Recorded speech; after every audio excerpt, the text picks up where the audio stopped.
All right. Welcome back to the Saturday Night Special, number 20. Can you believe we've had 20 of these so far? In the midst of all of this ridiculosity, shall we say, we're still rocking it here, and we've made this a special occasion for every Saturday night being here with all you guys. And we're going to have some fun, as we always do. And we're actually going to have some sponsors. We've got 2 or 3 sponsors lined up now from all of this amazing viewership that you guys are doing and providing. So thank you for that. And here, cheers. Having a little bit of White Claw tonight. Trying to cut down on the vodka consumption. Am I the one that's been drinking a lot more lately during all of this? I guess it's just kind of dealing with everything that's going on here. But what a night. Saturday Night Special and our first episode of Dynamite on Saturday night, thanks to the NBA playoffs. And it was pretty cool stuff. I mean, obviously, the big news on my end is at All Out. It's Jericho versus Orange Cassidy in a Mimosa Mayhem match. And you might be like, oh, what is that? Is that like some kind of weird gimmick? And it's actually going to be a lot of fun. It's something we came up with where you can only win by pinfall, submission, or by basically throwing somebody into a vat of mimosa. So I can't wait for you guys to see what we've come up with. And, you know, I got the idea kind of coming from like one of those old Atsushi Onita barbed wire, exploding barbed wire death match sort of things.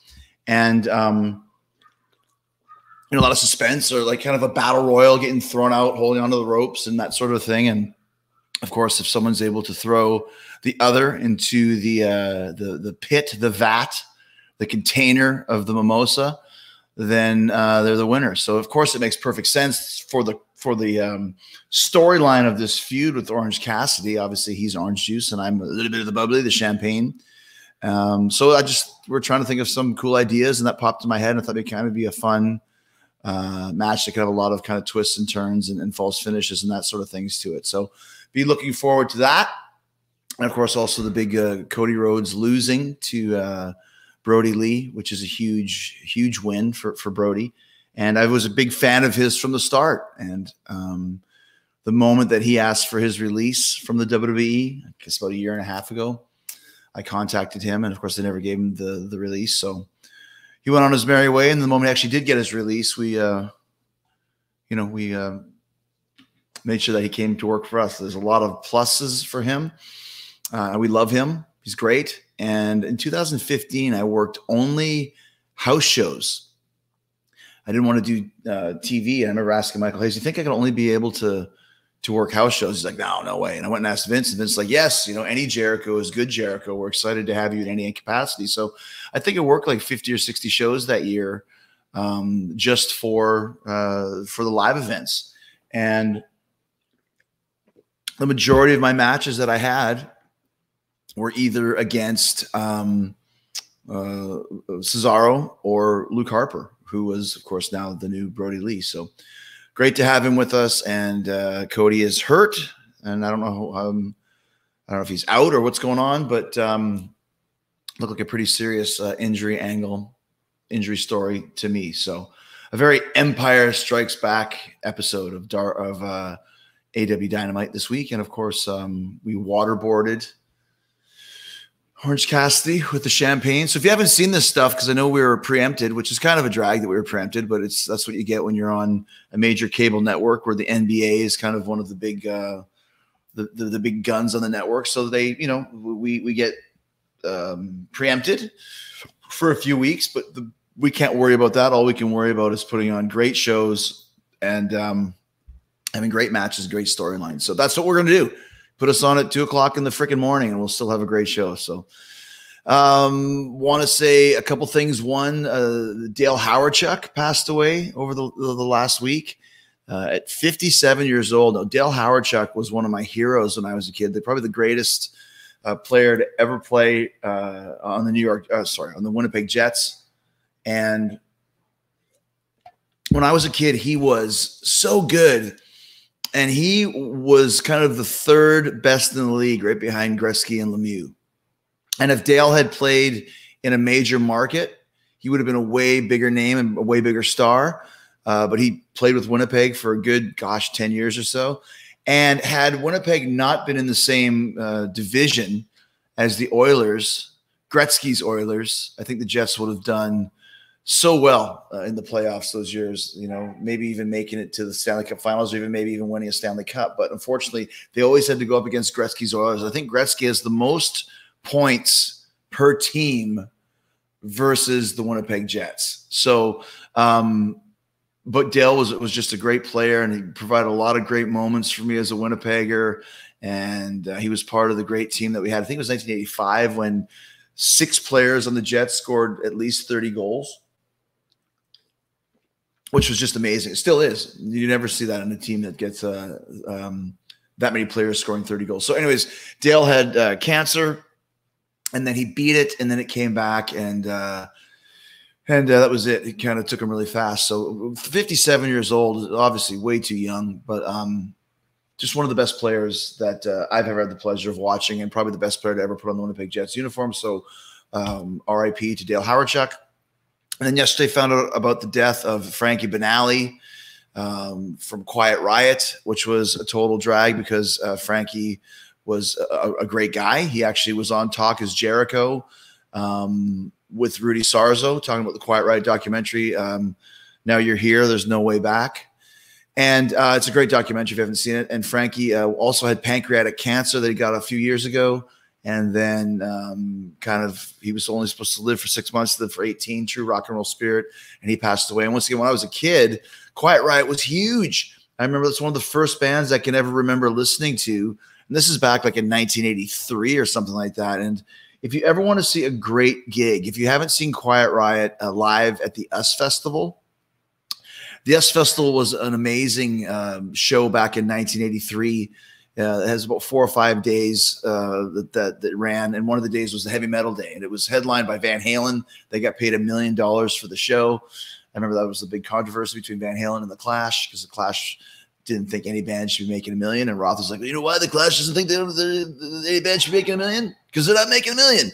So, and Judas Priest was on it, Scorpions, Ozzy, Motley Crue, Triumph. And basically starting the day, or like the opening real big band of the day, was Quiet Riot. And they just killed it. Kevin Dubrow was a great singer, and Rudy Sarzo, one of my favorite people on the planet, on bass, and of course Frankie Banali on drums. And there's literally 375,000 people. So if you haven't seen it, go back and check it out, because it's really worth watching. It shows just how great Quiet Riot was, because you forget, because they came and went so fast. They're almost like a LA version of Twisted Sister. They were in and out, and you didn't even realize it. But anyways, Mental Health, still a great record. And, once again, rest in peace to Frankie Banali, a great rock and roll drummer and a great guy. I remember he gave me a card once, like at the Rainbow, like back when you give people cards. I ran into him, and we hadn't known each other, mutual respect. And he's like, hey, give me a call, come over, and I'll make you some pasta or something like that. And it said on it, Frankie Banali beating the drums like they owe me money. I thought that was pretty funny. So anyways, RIP to Frankie Banali and to Dale Howardchuck, Godspeed. So with that, let's go to your questions here and see what's going on. I think that is probably – I think I probably know what we're going to do for a sing-along this week, but still, let's see what you guys are talking about. A from Twitter says, hey, Chris, my question is a generic one, but out of all your world title reigns across promotions, what's your undisputed favorite? Well, I mean, I think that winning the Undisputed Championship was really cool, but looking back in retrospect, I don't think I was really ready. I think Vince chose me just because I was kind of the one that no one expected, so kind of to pull a swerve and to continue my ascent. But when you look what happened when I got the title, I was not the world champion as far as angles, or I wasn't the top guy in the company or even close. So that's a kind of a good one, more of just for the monumental occasion. But I think if you're looking at some of my later years, I mean, winning the world title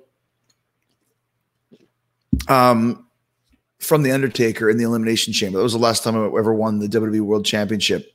That was huge because Undertaker's Undertaker, duh.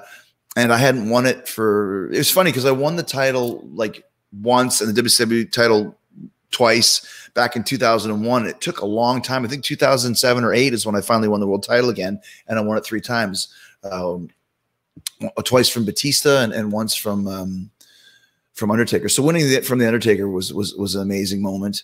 Winning the was it the Intercontinental Championship I won in Japan from Naito? I thought that was pretty cool because, yeah, of course it was the Intercontinental Championship because it made me the Intercontinental Championship, the most Intercontinental Championships ever in the WWE, and combine that with one New Japan title was cool.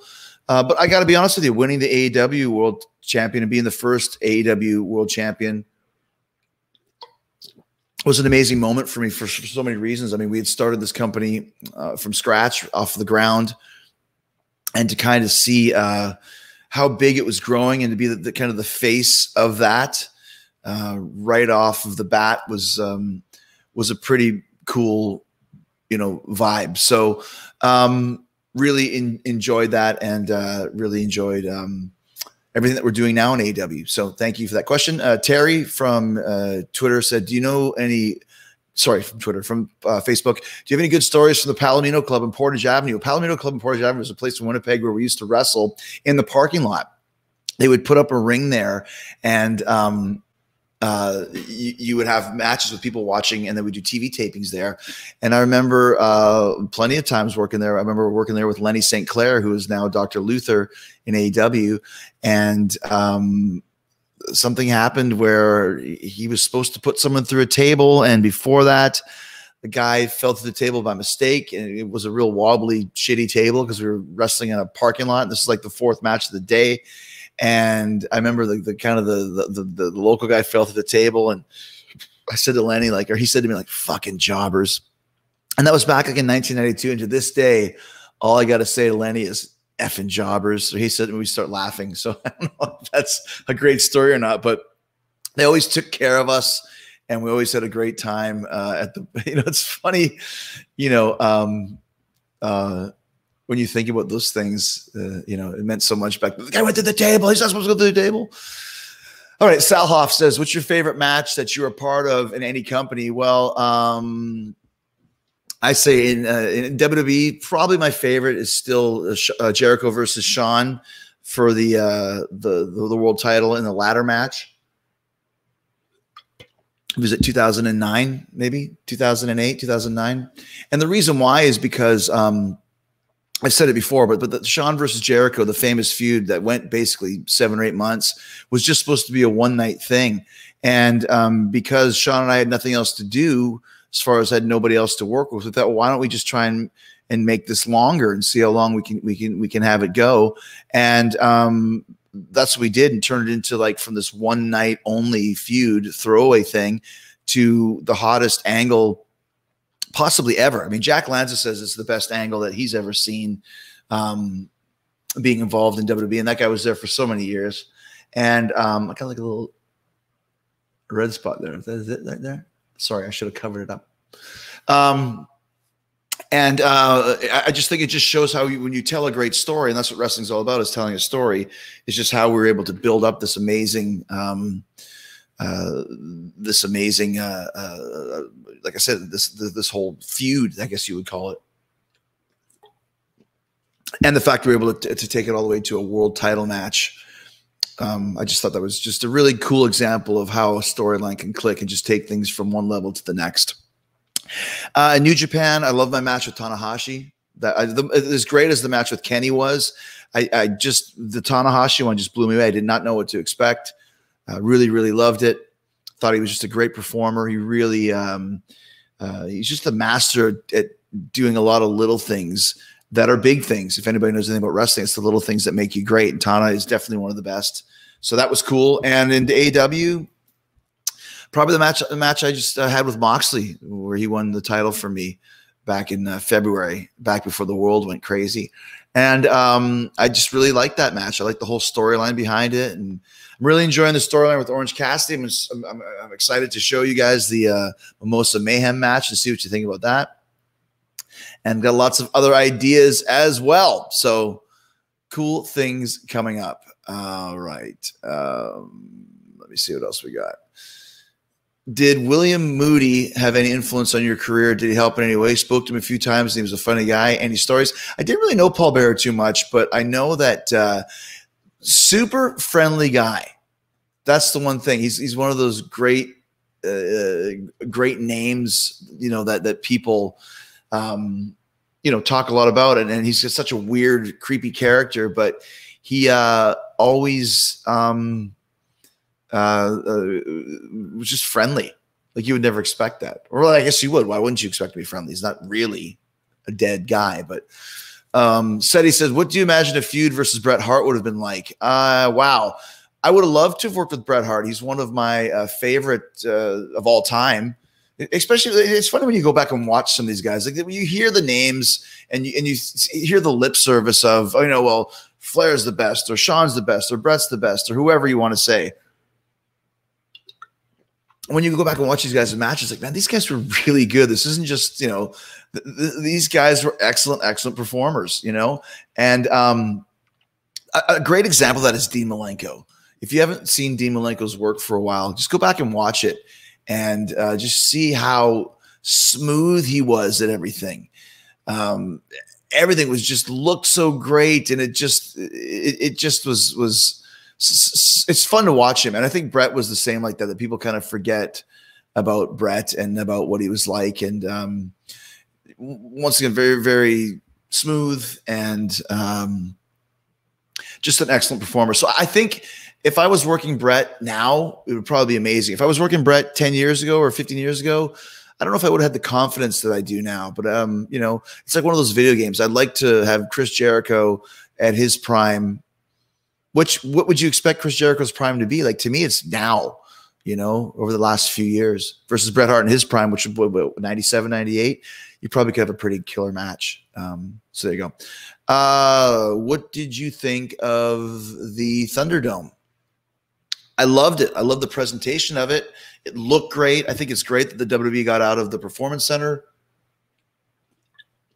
I think it was really killing their vibe because it just looks like a warehouse. You know what I mean? It's like it has nothing to do with, you know, at least dress it up a bit or darken it a bit or whatever it was. But the Thunderdome looked cool. The other thing that was confusing to me was the fans behind them. It just, they weren't making a lot of noise, or maybe they couldn't make noise or whatever that may be. But it looked cool, but it's also a little bit weird, like something out of like The Running Man or something, where it's just these, like something you'd see like on Black Mirror, you know, just all of these faces behind you, but they're all on TV screens. And, you know, nothing takes the place of real fans. And I'm really excited to have real fans at our show next week, next Thursday. And we did it right. You know, we spaced everybody in pods. If you are with, you know, 3 people, you can buy a pod of 4. If you're with 2 people, you buy a pod of 2 or 6, and you stay in that area and you're socially distanced from everyone. Everyone's gonna be wearing masks. And, you know, I think people are ready for it. It's time to at least give it a try and do it safely. And the people can see that, you know, we can start going out and doing these sorts of things and, you know, having some fun again, you know, because nothing replaces a live audience, nothing, which I think is going to be very obvious on Thursday. So Hap the Cat says, if you did accept an induction into the WWE Hall of Fame one day, who would you want to induct you? Probably not going to happen. But I think probably the best guy is who should it be? Probably the best guy would be Kevin Owens, I would say, because Kevin Owens was a fan of mine when he was a kid, and obviously we had a great program. Like I said, still one of the best programs I've ever had, right up there with the Moxley one. You know, I talk about my favorite programs, Shawn Michaels. And I was just talking to Kevin the other day. I go, uh-oh, yes, guys from WWE and AEW talk. And we were just discussing how cool it was, how much fun it was, that whole program. And I remember it started when we were in England, and I think I've said this before, where I said, I'm the GOAT, and he said, I'm the donkey. And I was like, we were like a thrown together tag team. I was like, this guy gets it. He understands. So that's when we came up with the whole idea to work together. And then, of course, another perfect example of this angle that basically comes out of nowhere, you know, just from 2 guys that have great chemistry and hit the right place at the right time with Roman Reigns and Seth Rollins. And Enzo and Cass and all those guys that we worked with. And the fact that we at one point were earmarked to be in the main event of WrestleMania, Jericho is going to beat Kevin Owens for the world title.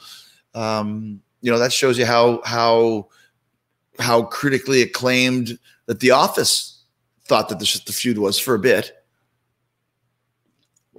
And then they changed it to putting us on second, and that's where I knew, like, I got to get the hell out of here. And I did. So here I am.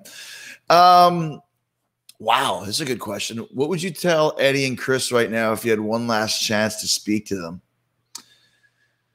That's pretty heavy, man. Like, what would you say? What would I say to Chris? I don't know. I mean, it's still a hard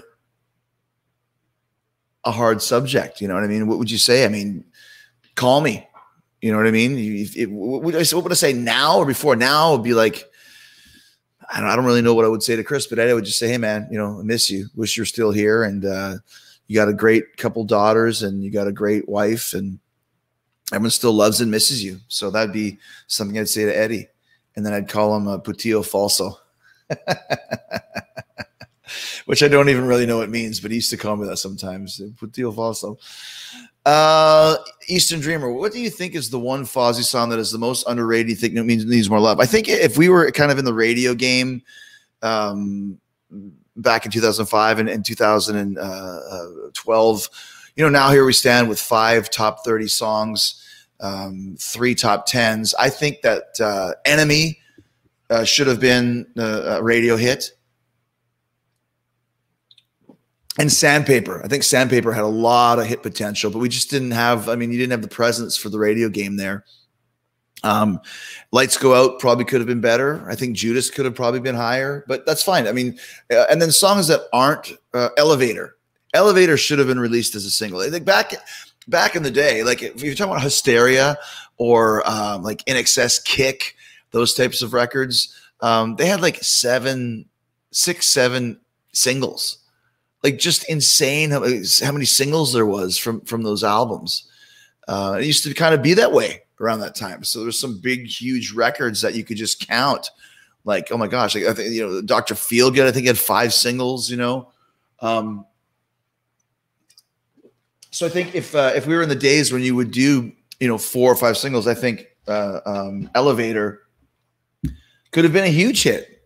It's a live favorite. I know chicks dig it.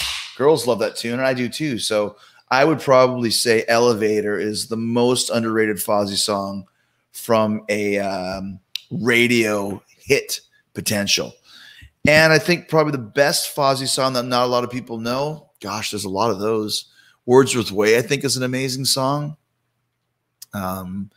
We still love doing Sin and Bones. It's just an all-out rocker. I don't know if a lot of people know that one. Like we enjoy playing it, but so lots of great tunes. So let's see what else do we got here. Everyone's picking sing-alongs today. There's a lot of those. I can only do one for you guys, but Geroid Daily, is there any chance you traveling to Ireland with Fozzy or AEW whenever we travel? Absolutely. We love Ireland. It's one of our favorite places to play, and we've always done well there. Even when we first started, Ireland was one of the places that we knew whenever we went there we would sell out. And we always sell out. Dublin, Belfast, Cork is a good one. So and then AEW, we're waiting to come to Ireland and the UK and Canada for AEW, and I think all those places were on the books until the Rona hit, but we'll get there. Don't you worry about that. We'll get there. It's not going to be long. Let's see what else we got here. Tell us your favorite horror movie from the 80s. I just did a real cool documentary called In Search of Darkness. Just grab this here. This is the DVD from the first one.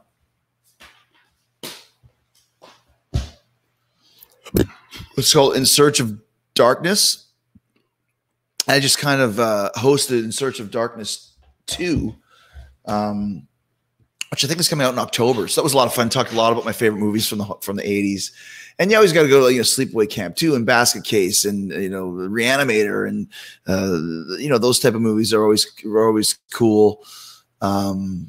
But I mean, gosh, I really, really love Sleepaway Camp 2. That's probably my all-time favorite 80s horror movie. It's got everything. It's pretty cheap, so it's a little bit cheesy, but it's got some great deaths, including a girl getting murdered by being shoved down an outhouse, which don't know if you'd really die from being shoved down an outhouse. And then she comes up and she's got leeches all over her face. Like, what are those, shit leeches? Where do those come from?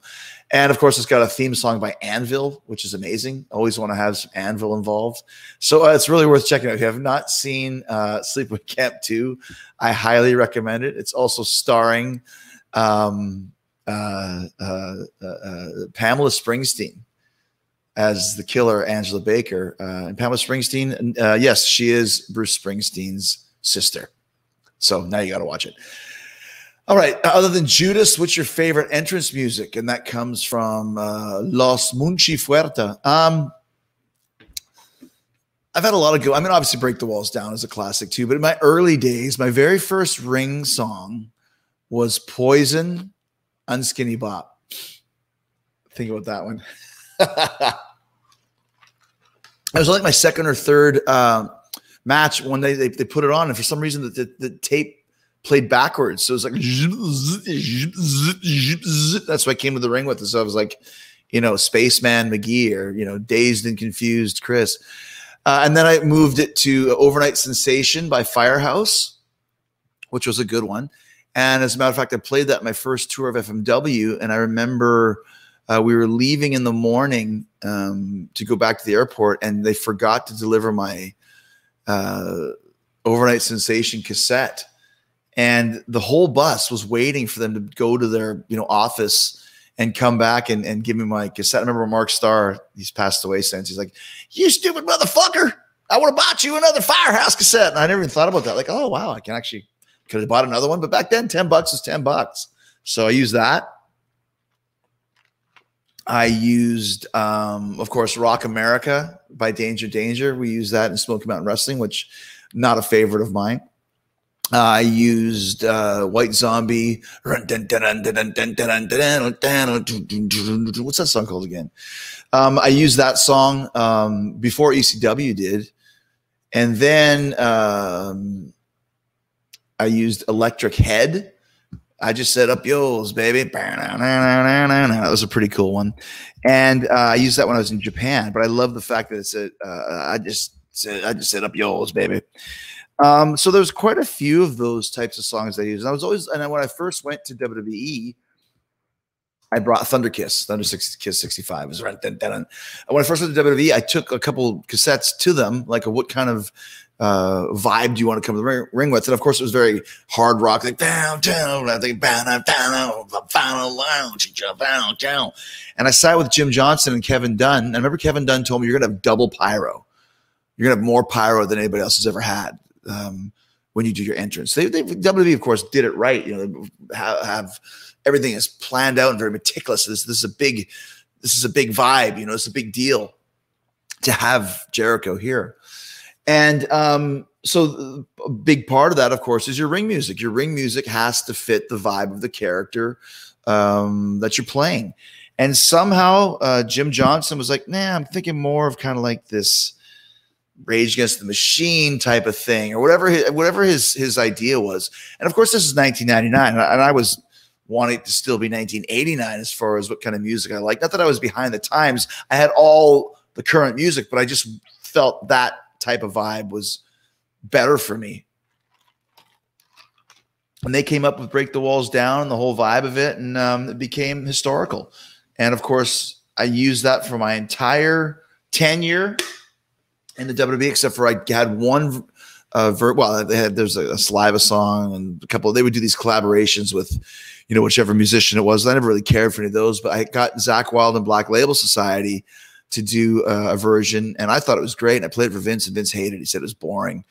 But it was like Black was like bound to get down to down. Like, for those about to rock, to stop, and for those about to bound to down, bound get down, bound get down to down to whoa, you know, Zach Wild type stuff. And Vince did not like it. I was like, what? How could you not like this? And then another idea I had was to use Nightmare by Avenged Sevenfold. I thought that'd be kind of cool if you go back and listen to that song. But we did not use that one either. Vince said, you know, Break the Walls Down is kind of it's eternal at this point in time. So I used it and we went for it. So Hipster Ghost, what's the best advice you give to anyone new in the industry? I say the same thing all the time. Just don't give up. It's so hard to make it in wrestling or anything of entertainment. It's that, you know, so you want to make sure that if you really, really want to do it, then don't give up. And don't let anyone tell you that you can't do it either. No is a 4-letter word if you've read my book. And that means, you know, don't take no for an answer when it comes to your career. If you really want to do something, don't do it. And don't let anybody tell you that you can't. Yeah. So take that to heart. Westminster Dog Show Light. You're forced to do a given match which you've personally never done before against an opponent AEW you've not faced before. Who's the match and what's it against? Well, how about a Mimosa Mayhem match? I'm really excited about that. I think it's going to be a blast, and I'm excited for you guys to see it. Lots of creative ideas going through my head. David Cross, have you seen the movie Host yet? Is that the one from Korea? If so, I have. If you're talking about, if not, I don't know. My song suggests to be Metal Health by Quiet Riot in honor of Frankie Banali. That's a good idea, David. That might actually help. All-knowing hippie. If you had to give up one talent, it would be wrestling or music. Here's the best thing: I don't have to give it up. And whenever people ask me that, I give the same answer all the time. And this is not being cheeky or smart aleck. It's like from a very young age, I decided I want to be in a rock band and I want to be a wrestler, and that's it. That's what I want to do. And I always had these people saying like, "Oh, come on, you'll never do that," or "Why would you want to do that?" And I'm like, I never really could figure out why people cared so much about what I wanted to do with my life. Just worry about what you want to do, you know? And the best thing is when I read Arnold Schwarzenegger's book, which is really good, by the way, he was talking about when he was a kid that he told everybody he wanted to do bodybuilding and be the biggest bodybuilder of all time, and then be the biggest action movie star of all time. And I was like, you'll never do it. You'll never do it. And of course, lo and behold, dun, dun, dun, dun, he did it. So I guess I'm Winnipeg version of Arnold Schwarzenegger. Jeff Wyatt, what's your favorite 80s Kiss deep cut? No, probably is one of them now, which hit number 25 on the Billboard mainstream indicator charts. So there you go. Thank you to everybody who supported that. Gosh, Heaven's on Fire is probably the best written Kiss song ever from any era for me. I love A Million to One, Not for the Innocent, King of the Mountain, All Night. I'm just going through the albums here.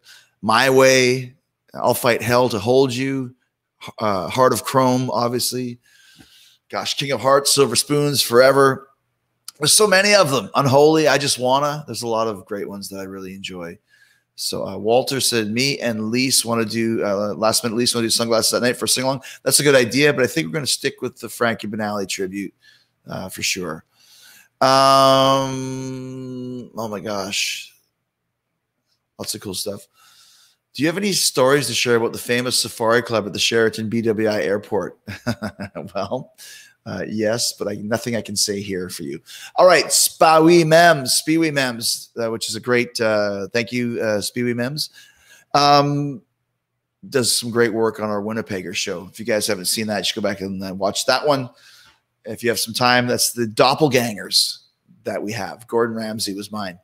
Can you tell some stories about playing Dungeons and Dragons as a kid? I remember you talking about the time you're dungeon master. Well, I'm not gonna spoil the story, but I played Dungeons and Dragons huge as a kid, all the time. And I was really fortunate that I grew up on Wordsworth Way. That's the street I grew up on, hence the story. The song, I mean, the lyrics for the song. And I had these two guys called the Swanson brothers, and they were a couple years older than me, super cool family. And I would go hang out there all the time. And they were English, and their mom always called me Little Chris. Oh, no, it's Little Chris. Little Chris is here. And that's why I got so into Faulty Towers and Benny Hill, because they used to show me that stuff all the time. And we would play Dungeons and Dragons, which is just an unbelievable, unbelievable game to play. And I got super into it.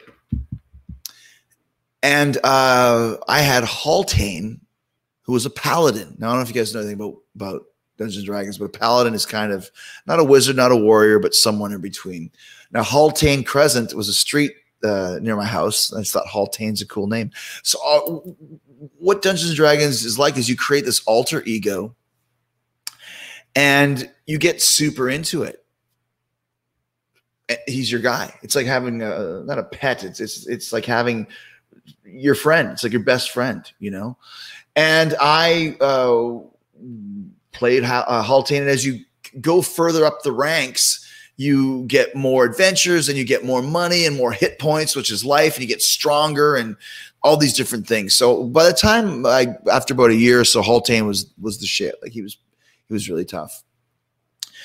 And I was playing at my friend's house, big tournament, and there's a dungeon master. And the dungeon master, he's kind of in charge of the game. He's kind of like the dealer if you're going to go to a casino or something like that. And we were going through this module, and modules would be easy, medium, and advanced. And Haltane was playing at an advanced level, which is the hardest level. And we were going through, I don't know, I can't remember if it was the forest or a desert or something. And dude, we came up against a chromatic dragon. Now, chromatic dragons, you know, super nerdy stuff, but chromatic dragons are the toughest monsters to face in Dungeons and Dragons. And you got to be like a high-level wizard to even have the hit points and the power to kill a chromatic dragon. And after a year and change, that chromatic dragon came in and hit me with some fire-breathing, you know, some fire, and hit me with a spell, and hit me with another thing, and hit me with this, and then I was killed. I was done, dead in like, you know, basically like 20 minutes after playing this character for, like I said, 20 months, let's say. So it was a total drag. I couldn't play anymore. I basically gave up Dungeons and Dragons, and that was it for me. I never played anymore, because I couldn't handle the loss of Haltane, my amazing character from Dungeons and Dragons. Now, that might sound kind of like, oh, come on, Chris, seriously. But it was not something that you would take lightly. It really, really hurt. So poor Haltane. And the cool thing was, the cool epilogue was that there's some kind of a card game, like a card game that you play where you I don't know, whatever, some kind of a, you know, card dealing game. And they actually made a Haltane character, which was cool. Had it on the cruise last year. All right. Do you think you should have main evented WrestleMania with another wrestler, not Triple H? Well, I mean, I would love to have more main events of WrestleMania. But I didn't. I would love to have worked with Kevin Owens in the main event of WrestleMania, but Triple H, you know, Triple H and I had a fairly good feud at that point in time. I think our best matches that we had were probably beforehand in the Last Man Standing match. Was a great one that we had. And the WrestleMania match one was good. I don't know if it was great. But that was my one WrestleMania main event. And, you know, it was a huge honor to be in that position. And once again, I was in the main event with Triple H, where the match before us was Hulk Hogan versus The Rock, which is like, oh my gosh, seriously? How could we ever compete with that? But that was one of those ones where I was under the assumption that we should go on before The Rock and Hogan. And Triple H was adamant that we go on after, because it was for the world title. And there's certain matches you just can't go on after. And that was one of them. We thought maybe we have an advantage because we're in Toronto and I'm Canadian, but no one really cared. And we went out there, and I mean, if you watch Rock versus Hogan without sound, it's a pretty match. It's okay. If you watch it with sound, it's one of the craziest things you'll ever experience because of just how invested the crowd was. And why wouldn't they be? It's Ali versus Tyson. I mean, so it's hard to compete with. And we went out there and did our best, but, our best wouldn't do. Your best won't do, if you're talking about Twisted Sister. But that was my main event. That was my one main event of WrestleMania, and something that I'll never forget. I have that card still. Like, they would put the card up on the wall, the events, the matches, and we're on the top. Main event of WrestleMania, Triple H versus Chris Jericho for the Undisputed Championship. So cool stuff. Wiggles, of all your opponents that you competed against, who are the top 5 stiffest to work against? Well, that's hard to say because there's a difference between solid and stiff. Stiff would insinuate reckless, Solid is different. Solid is I like solid. Like Sheamus is very solid. Bob Holly is very solid. Those are guys that you feel everything that they're doing. You feel everything that they're laying into you, laying onto you. Some people don't like that. Some people say that I'm solid. That's the way I like to work.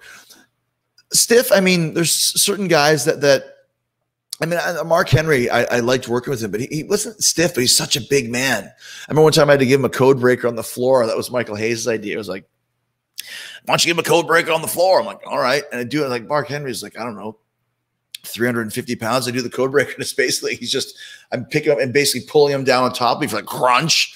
So that's not stiff on his end, but he was always a big guy to work with that you could feel as well. So I'm just trying to think if there's anybody that was actually stiff. I mean, there's a guy called Katao in Japan who was a former sumo wrestler. He was stiff, reckless, didn't give a shit, didn't care if he hurt you. And that's what the definition of stiff is. Someone that just doesn't have any regard for your safety. Let's see. Wednesday Night Warrior. When's the last time you used the "Come On Baby" pin in a match? Probably the last match I had. I think I do it pretty much every night, don't I? I don't have a lot of variety at this point. I pretty much just do what I do. Let's see. Tell us more about the Mimosa Mayhem match. Okay. Well, like I said, it's just going to be 2 vats of orange juice on each side of the ring, one open side if someone's going to do a dive. And the great AEW production crew is working on that right now, putting together this amazing design. We've got such a great group of guys in the crew and girls that can create all this stuff and do all this great work. So I'm really excited to see what they come up with. We've had a few sketches and a few designs and all that sort of stuff. And if I showed you my original sketch, you'd probably be laughing at how, basic it was. But just trying to be creative. So like I said, I think you guys can really enjoy it. It kind of reminds me of the first Elimination Chamber when no one really knew what to expect. You can't go back and watch another Elimination Chamber match to get ideas because there aren't any. You just kind of have to use your wits about it and be creative. And I think that's kind of what we're going to do. So I'm really excited about it. And once again, it's a perfect match. Great gimmick matches really stand out and work better when they fit the feud and fit the style of the angle that you have. Like a cage match now is so thrown out. Let's have a cage match. Put them in a cage match. Before, a cage match would be like, there's so much outside interference. There's so much chicanery going on that you have to put a cage in. Nobody can get in and nobody can get out, right? Ladder match. I think it's like there's one belt and there's two guys and just hang it up there and whoever gets it wins. Now there's like a ladder match for this, for that, for this. And when Brian Gewirtz and I created the Money in the Bank match, that was out of necessity. We had a WrestleMania card with no spot for Kane, Jericho, Edge, Christian, Benoit, whoever else was in that match. So we had to be creative and come up with something. Let's do some kind of ladder match for what? For a contract where the winner gets a title shot the next night. And Brian's like, what if it's for a year? And Vince is like, well, you've got to put it in a briefcase. And there you go. That's how it works. And now that's one of the most famous gimmick matches of all time, which I, of course, took full credit for creating on Dynamite tonight. But I was a part of it, but I definitely was involved in that. I also helped create the Ambrose Asylum match, which a lot of people didn't like, but still. And I created the Mimosa Mayhem match. I think if you enjoy the Money in the Bank, that you will probably should give me enough credit and think that you're going to enjoy the Mimosa Mayhem too. And I'm really excited to do it. And I think you guys are going to be excited to see it. You better be. All right. What's it like to be able to live more than one dream at a time? From Way Cool Mark. You know, sometimes I got to sit back and just enjoy it, you know, just as the proverbial sit back and smell the coffee sort of thing, because I think because I've been doing it for so long and doing both for so long. I mean, I just literally finished recording the new Fozzy record and came down here to talk to you guys after Dynamite was on. You know what I mean? So it's a pretty cool dichotomy there. And I've got kind of a theater room upstairs in my house. We transform that into a studio. So I just go upstairs. I track a song with Johnny Andrews, our producer, come back downstairs, you know, watch AEW Dynamite, take the dogs out, hang out with my family for a bit, come in here and talk to you guys. So to me, it's just, I'm very fortunate that I don't have just one cool job, but I have two cool jobs. But the dedication and the sacrifice is very, very large. And not a lot of people can do that. Not a lot of people can handle it from that standpoint or would want to. And for me, I just never thought twice about it. So what's it like? It's great. It's awesome. But it's something that I have worked long and hard at and very, very proud of. And also very protective of too. It's not something that's it's not easy to do. So if you want to do it, you got to be willing to put in the work, as Cody would say, do the work. Although he did the job tonight to Brody Lee. All right, starting to wind down here. When are you getting a female wrestler into the Inner Circle? Well, to me, it's like the Inner Circle is such a classic lineup right now. It's like the original Guns N' Roses, you know, the original the Number of the Beast version of Iron Maiden, you know, where it's classic and the chemistry is great. And the vibe is great, and we've accomplished so much, and it's been such a lot of fun to do that to add another, you know, another member would be kind of like, all right, but that's kind of when the, you know, when you start losing the specialness of what it is, you know. And I think that would I be open to add another member? Possible, you know, possible. And would it be a female? Sure, of course, possible as well. But the timing would have to be right, and the chemistry would have to be right. All right, besides the greatest, Dusty Rhodes, if you could have one old school guy, living or dead, back in his prime, to add to AEW right now, who would you pick? Well, I mean, Eddie Guerrero, Owen Hart, for sure. Yeah, I'd say Owen Hart. I would love to have Owen do something in AEW, something with us in AEW, you know, if he was still alive and with us. My question is, says Gary, you were the AEW heavyweight champion, first one and first undisputed champion. How does it make you feel being chosen to set that milestone? I think it's great longevity to show that. And I think that it's something that that I'm very proud of once again. Do you still, Robert Castillo, do you still keep a record of your win-loss record of all your matches? What's the record out now? Actually, I kept a record of all my matches, and I have all the results in there, and I gave that to Alex Marvez, who is now, actually, I have Jericho's career win-loss record. as well as every single match that I've ever done in this book. And we're working on it right now to release it in honor of the 30th anniversary of my career, which is October 2nd, 1990.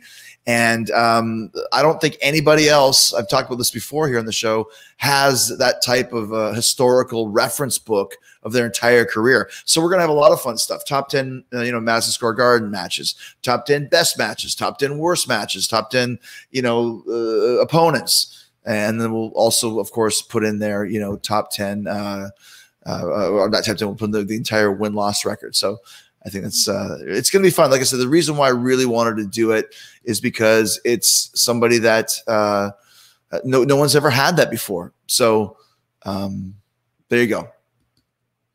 All right. People still want a lot of sing-alongs here, a lot of sing-alongs. Anything to Mike Tyson?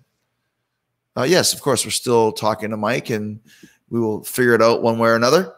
How amazing does it feel to be a light in the darkness for new wrestlers to be inspired by? Wow. That's from Kim's 2017. That's a pretty cool question. That's a pretty deep question. It's a good one to actually end off the show with. But, well,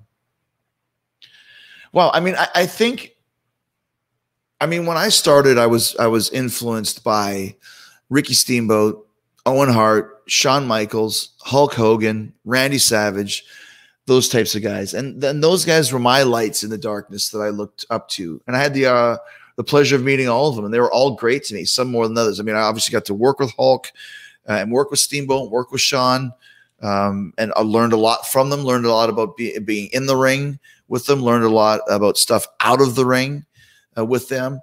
So it was really, really cool to kind of see all those guys, work with all those guys, be with all those guys.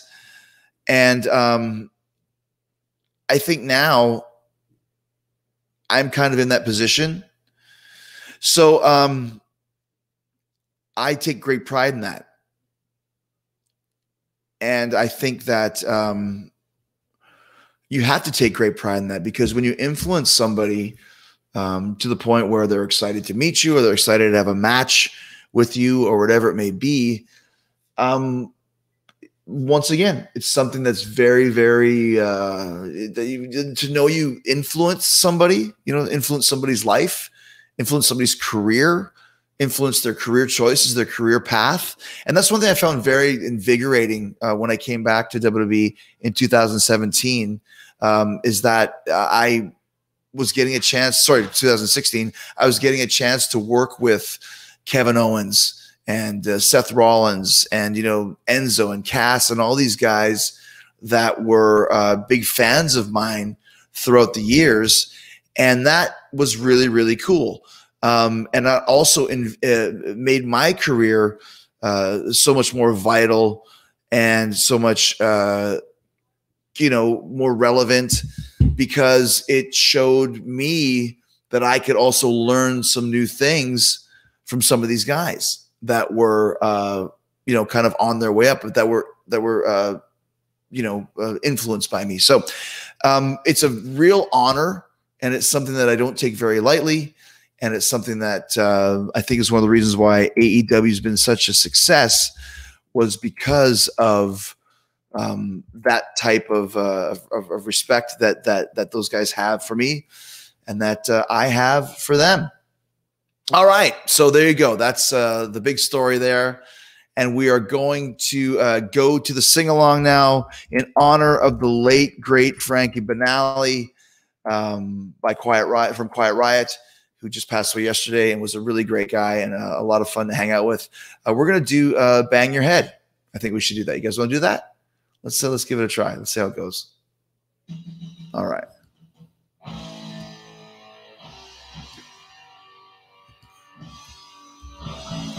Yeah!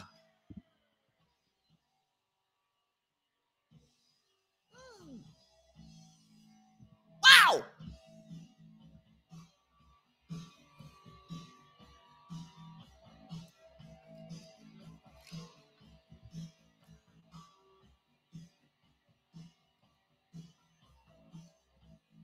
Are you ready?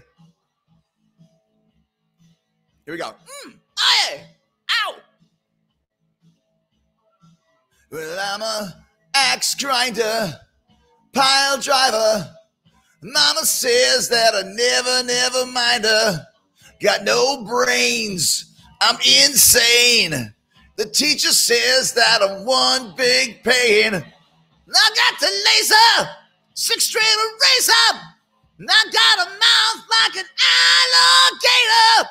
I want it louder, more power. I'm gonna rock it till it strikes the hour. Bang your head. Mental health will drive you mad. Bang your head. Mental health will drive you mad. All right.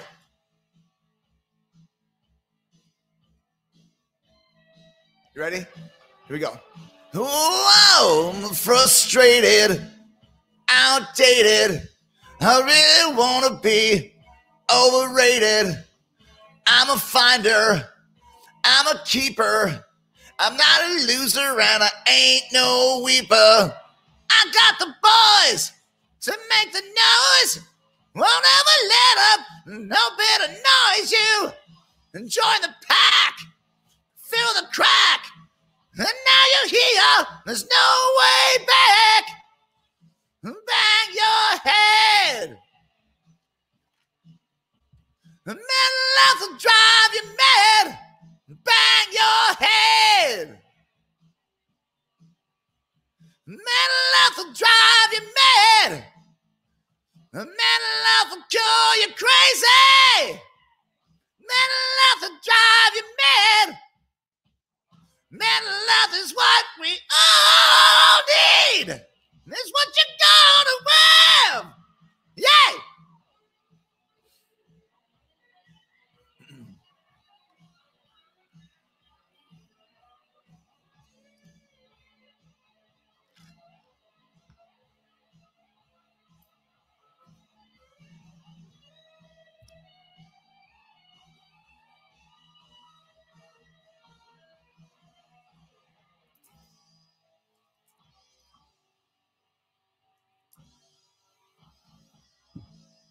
No!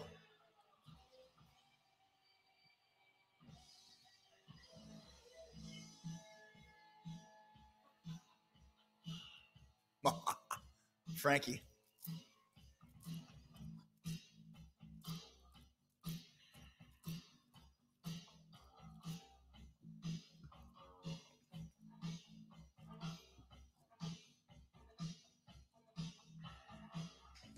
Bang your head.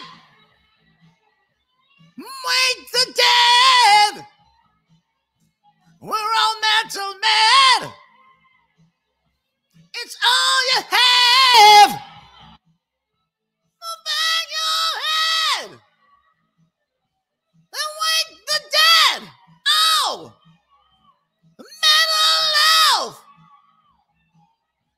It's all you have. Yeah, yeah, yeah. Bang your head. Mental health will drive you mad. Bang your head. Mental health will drive you mad. In your head. Mental health will drive you mad. Bang your head. Mental health will drive you mad. Bang your head. Oh yeah. This was for Frankie Banali. Bang your head.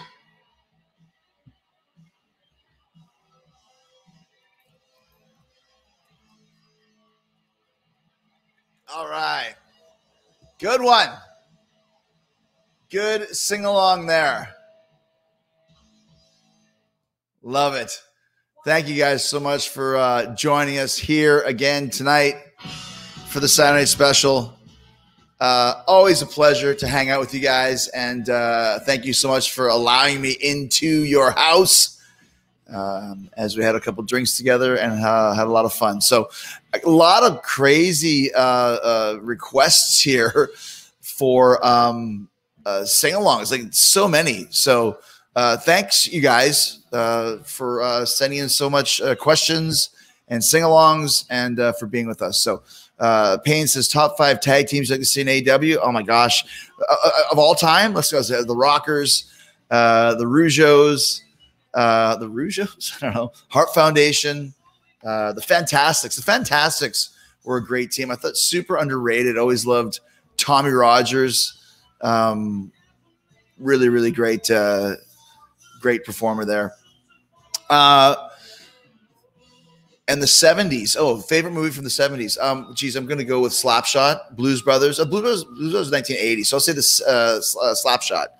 Love Slapshot. If you guys haven't seen that, amazing movie about hockey, where the original Hanson brothers were there, which is great. Lots of cool stuff from those guys, and of course Paul Newman playing Reg Dunlop, the player coach, who is one of the greatest actors of all time and one of the greatest movies of all time. So, have you ever tried listening to K-pop music? No, but I do love J horror, including Audition. It's great. And the Ring movies and all those other ones like that. Battle Royal is a great one if you haven't seen that one. About kids trying to kill each other on an island. Very dark, crazy stuff. Let's see what else we got going on over here. Boy, man, so many requests, which I love. What was it like? What does this one say? What was it like working for CMLL? I loved working for CMLL. What's the biggest difference between Mexican wrestling and American wrestling? Well, Mexican wrestling is kind of a cross between American wrestling and Japanese wrestling. There's obviously a huge contingency there of fans who enjoy the music, enjoy the matches as a character-driven thing. Very loud also, but also very studious. Like Japanese fans won't say anything. They just sit there and kind of watch everything and clap when they feel it's necessary and be silent the rest of the time. Mexican fans are much more like American fans, where they'll be yelling and screaming and going crazy. Obviously the whole mask thing is quite a phenomenon there, but it's not just about like the lucha libre. Other people think, oh, it's just crazy high spots and bouncing back and forth and jumping back and forth. And that's not the case. Lots of very, very smart, very educated, great psychology-based wrestlers, with Negro Casas being the best one. If you ever heard of the guy named Negro Casas, he is the Ric Flair of Mexico, and he taught me a lot about how to work a crowd. He really knew his crowd, knew how to entertain them. And I remember he would just, little things were so good for him. I remember one night there was almost a riot in Acapulco. It was very humid and people were on the edge, and Negro was going to grab the microphone to tell everyone, hey, you better calm down and people better calm down. He's the bad guy, and he grabs the mic and he acts like his hand was shocked because it's like so wet, like, yeah! And it was such a little thing, but he did it so big that everyone noticed it, everyone saw it, and everyone started laughing. He diffused the riot just by using his personality and his charisma. Like, there's no backflips or moonsaults or arm drags involved with this. That's just a very, very smart guy using his abilities and his intelligence to completely control a crowd. And I learned a lot from Negro Casas, and just thought, what a just an unbelievable performer, you know. So shout out to Negro Casas, one of my favorites. So and that's it, guys. Really appreciate you being with us here tonight, and thank you so much. And we'll see you next week for the Sunday Special number 21, and we will continue to have this relationship together. Have a great night. Stay safe, stay healthy, wear a mask, and hopefully we'll see you at AEW in the audience this week, which is a whole other topic that we'll discuss next week. All right. Enjoy some White Claw, enjoy some vodka, or enjoy some mimosa. It's going to be mayhem. See you next week. God bless you.